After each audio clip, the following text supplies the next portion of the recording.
Night settles over the wilderness of Horeb. A lone shepherd walks behind borrowed sheep, his past in Egypt buried under 40 years of dust. Once he walked marble halls. Now his feet know only rock and silence. Then he sees it, a small thorn bush wrapped in living fire, burning bright yet never shrinking, never turning to ash. No wind feeds it, no smoke escapes it, no branch is lost. Moses turns aside. As he steps closer, a voice breaks the desert stillness and calls him by name. Moses, Moses. He answers from habit.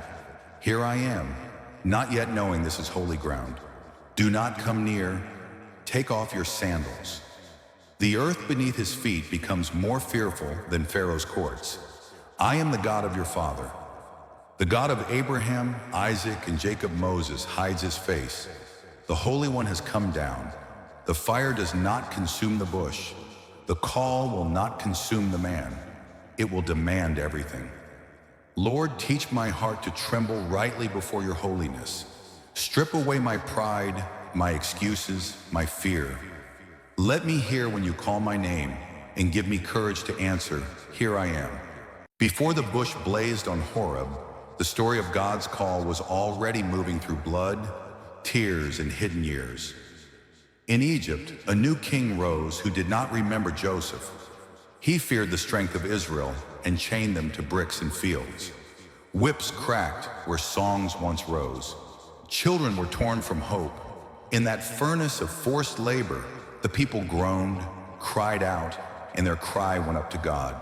He saw, he heard, he remembered his covenant with Abraham, Isaac, and Jacob. He set his gaze on his people. In Pharaoh's house, a child of that afflicted people was drawn from the Nile. They named him Moses. He learned the speech of princes and the wisdom of Egypt. He saw the power of a throne and the weight of its cruelty. One day he looked on his brother's burdens. Anger and zeal rose together. He struck an Egyptian and hid him in the sand. The next day, his own people rejected his attempt to rule their quarrels. Who made you a prince and a judge over us? When the matter was known, Pharaoh sought his life. Moses fled to Midian. The prince became a wanderer. The courts of Egypt closed behind him like a sealed gate. In Midian, years folded quietly. Moses sat by a well. He defended the daughters of Reuel from rough shepherds. He was welcomed into their tent. He received Zipporah as wife. He led flocks instead of armies. He held a staff instead of a scepter. A son was born, and he named him Gershom. I have been a sojourner in a foreign land. The fire in his blood cooled into ordinary days. The world forgot his name as a prince, but the Lord did not. While Moses watched sheep in hidden valleys, Israel's sighs deepened under Egypt's yoke. Their bondage grew bitter. Their strength bent low. Their groans rose like incense from mud pits and narrow streets. God heard, God remembered, God looked, God knew. He would answer not with a sudden storm from heaven, but with a man whose pride had been emptied and whose hands had learned silence. So the path narrows to a single day at Horeb. A flock strays a little further than before. A mountain waits under a clear sky. A bush is chosen for flame. A lone staff pressing small circles in desert dust. Distant cries carried on a wind that Moses cannot yet hear. The sun falling behind Horeb, while unseen eyes watch one shepherd draw near. The God who sees suffering and shapes his servant in secret now speaks from the fire. In the next movement, the holy name is revealed and the call to lead is laid on trembling lips. What if the God who rules kingdoms chooses to begin his rescue with a single word? Moses. One ordinary day, Moses leads the flock of his father-in-law, Jethro, beyond the wilderness, toward the mountain of God, Horeb. The air is dry. The rocks are familiar. His staff taps a patient rhythm. Then his eyes catch it, a bush ablaze with fierce flame, yet its branches do not curl, its leaves do not fall, its shape does not yield. Fire without ash, glory without ruin. Moses says, I will turn aside to see this great sight, why the bush is not burned. A small decision of the heart, a turning aside, opens the path to a holy summons. When the Lord sees that he turns aside to look, God calls to him from the midst of the bush, Moses, Moses. He answers, Here I am. At once the voice makes a boundary. Do not come near. Take your sandals off your feet, for the place on which you are standing is holy ground. The dust of Horeb becomes a sanctuary. The shepherd stands unshod, exposed before the God of Abraham, Isaac, and Jacob. Moses hides his face, for he is afraid to look at God. Holiness is not a feeling. It is a presence that commands distance and draws near in mercy. Then the Lord speaks the burden of his heart. I have surely seen the affliction of my people who are in Egypt. I have heard their cry because of their taskmasters. I know their sufferings. I have come down to deliver them. He names Egypt's cruelty and promises a good and broad land. But the promise runs through a man. Come, I will send you to Pharaoh that you may bring my people, the children of Israel, out of Egypt. The shepherd of Midian is called to confront the throne of the Nile. Moses trembles under the weight of the command.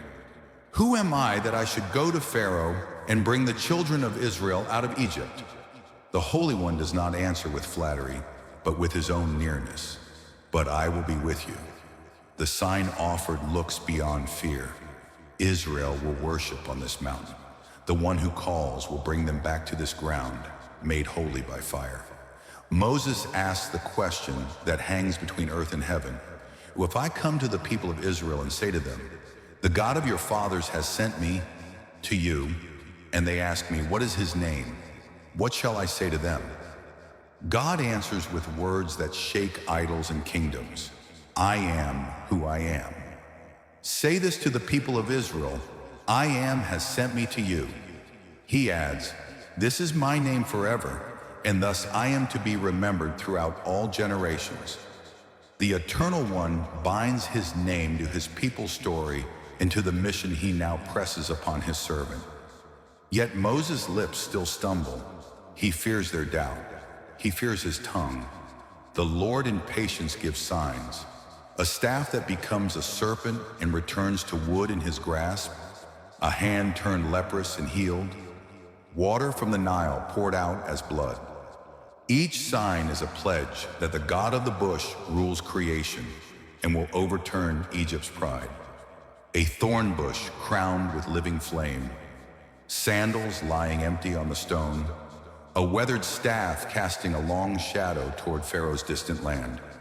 The name has been spoken, the signs given, yet the heart of the servant still trembles.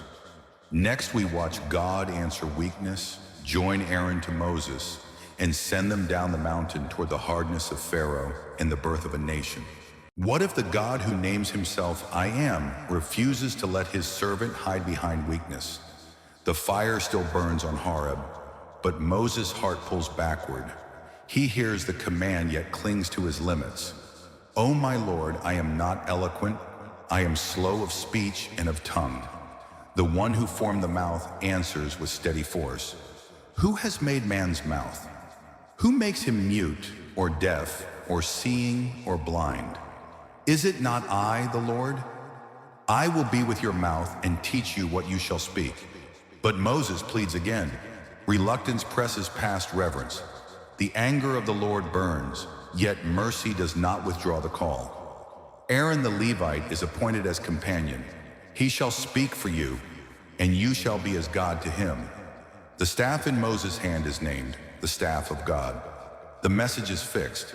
The mission will bend to no excuse. Moses descends from the mountain's blaze into the dust of Midian's tents. He asks Jethro's leave.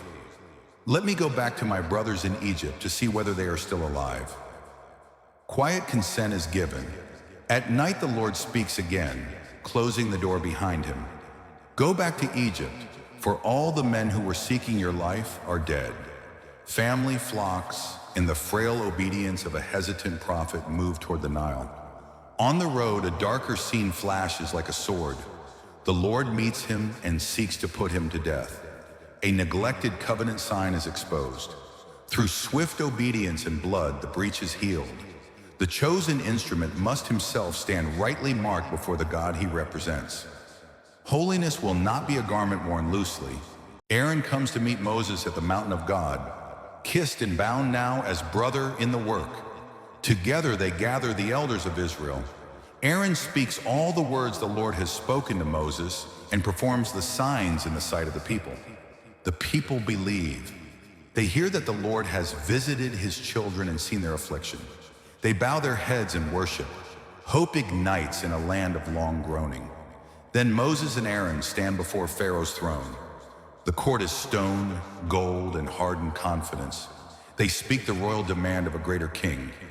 Thus says the Lord, the God of Israel, let my people go. Pharaoh answers with cold defiance. Who is the Lord that I should obey his voice? Straw is withheld, bricks are increased, whips fall heavier on Israel's backs. The first fruit of obedience is not ease, but sharper trial. Moses returns to the Lord, burdened and bold.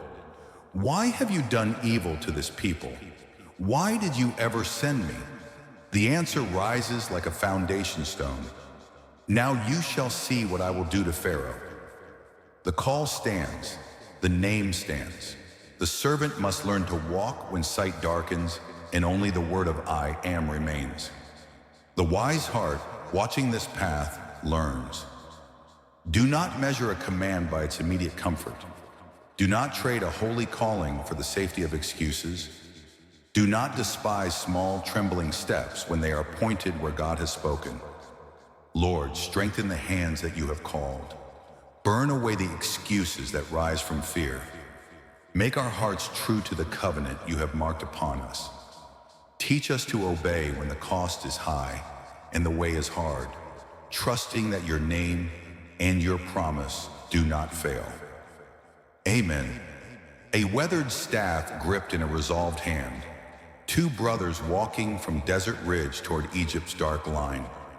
Distant smoke over brick kilns where a nation waits for God to act. The bush has burned, the name has been revealed, the first command has met Pharaoh's pride. Now we gather the meaning of this holy encounter and call every listener to answer God's summons in the fear of the Lord. What if the fire in Horeb was never about one thorn bush, but about a God who will not leave his people without a servant who has learned to fear his name? The story gathers at a single center. I am who I am has spoken, not an idol of Egypt, not the rage of Pharaoh, not the weakness of one shepherd can silence that name. In Midian's stillness, in the flame that burns without consuming, in the staff that swallows serpents and points toward Egypt's gates, the Lord declares himself the God who sees, who remembers covenant, who comes down, and who sends. Moses stands as the sign. Once a prince, then a fugitive, now a shepherd with sand on his feet. He is drawn into a fear that bows, in a trust that walks. He has argued, trembled, resisted, and yet he is not discarded. The Holy One takes his stammer, his staff, his history, and seals them into a single obedience. What matters is no longer the strength of the man, but the truth of the God who has bound his name to the promise. I will be with you. This call is not gentle sentiment. It is a dividing line. Take off your sandals. Recognize my holiness. Hide your face. Recognize my glory. Go to Pharaoh. Recognize my authority over every throne. Speak my words. Recognize that deliverance belongs to me, not to the craft of men. A bush that burns and is not consumed is the doorway to plagues that will shake Egypt, a sea that will split, a people that will learn to walk under cloud and fire. From one hidden mountain meeting, history turns. Here is the sober comfort. The God of Abraham, Isaac, and Jacob does not forget his groaning people. He does not waste the wilderness years of his servant. He does not bend to the pride of kings. He reveals his name, calls a leader, and moves with outstretched arm and mighty axe so that all may know that he alone is the Lord. So let every listener weigh this in the fear of God. When he calls, do not harden the heart as Pharaoh will harden his. When he declares his holiness, do not treat it as common. When he says, I will be with you, do not answer with excuses more loudly than with surrender. Kneel, listen, and be willing for your path to burn bright with his purpose, even when it leads back into dark places under his command. Remain with us for the next chapter. The 10 plagues, God's power over false gods, where the word spoken from the bush confronts the idols of Egypt, humbles a hardened throne, and displays the outstretched arm of the Lord before all nations.